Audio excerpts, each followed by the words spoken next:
Hi. நம்ம எல்லாருக்குமே இதை ஏன்டா கண்டுபிடிச்சாங்க அப்படின்னு யோசிக்கிற நிலைமை வந்து ஏதாவது ஒரு நாள் கண்டிப்பாக வரும். அப்படி ஒரு விஷயம் கொஸ்டின் ஆன்சர் செஷனில் என்கிட்ட ஒருத்தவங்க கேட்டிருந்தாங்க. என்ன அப்படின்னா, சிஸ்டர் இந்த வாட்ஸ்அப்பில் வந்து இந்த ரியாக்ட் பண்ணுற மாதிரி ஒரு ஆப்ஷன் இப்போ புதுசாக வந்தது வந்து பெரிய இம்சையாக இருக்குது. கான்வர்சேஷன் வந்து பில்ட் பண்ணவே முடியல. அதாவது நீங்கள் அதை பாசிட்டிவாக யோசிங்க. என்ன அப்படின்னா, எவ்வளவு பேர் நம்ம பேசுறது பிடிக்காமையே இருந்தும் கூட பிடிச்ச மாதிரி நடிச்சிட்டே இருந்திருப்பாங்கன்னு யோசிங்களேன். அப்படி ஃபேக்காக ஒருத்தவங்கள்ட்ட வந்து பேசிக்கிட்டே இருக்கணும் அப்படின்னு நம்ம யோசிச்சோம்னா நம்மளை மாதிரி முட்டாள் யாருமே இல்லைங்க. ஏன்னா உண்மையிலே அவங்களுக்கு நம்மளை பிடிச்சதுன்னு வைங்க, அவங்க ஏன் வந்து பேசிகிட்டே இருக்கிறப்போ வந்து தம்ஸ் அப்போ இல்லை ஒரு ஹார்ட்டினோ இல்லை ஒரு கும்பிட்ற மாதிரி ஒரு எமோஜியோ இல்லை சிரிக்கிற மாதிரி எமோஜியோ ரியாக்ட் பண்ணி அந்த கான்வர்சேஷனை முடிக்க போகிறாங்க.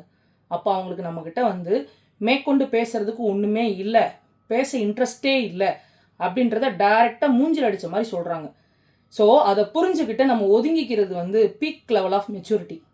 ஏன்னா உண்மையிலே பேச பிடிச்சா சாக்கு தேடுவாங்க, காரணம் தேடுவாங்க. கரெக்டாக ஏதாவது ஒரு காரணம் தேடி நம்மகிட்ட டெய்லி வந்து டச் வைக்கணும் அப்படின்னு நினைப்பாங்க. ஆனால் அப்படி நினைக்காதவங்களுக்கு வந்து நம்ம மேலே இன்ட்ரெஸ்ட்டோ நம்மக்கிட்ட பேசுறதுக்கான அந்த பிடித்தமோ இல்லைன்னு அர்த்தம்.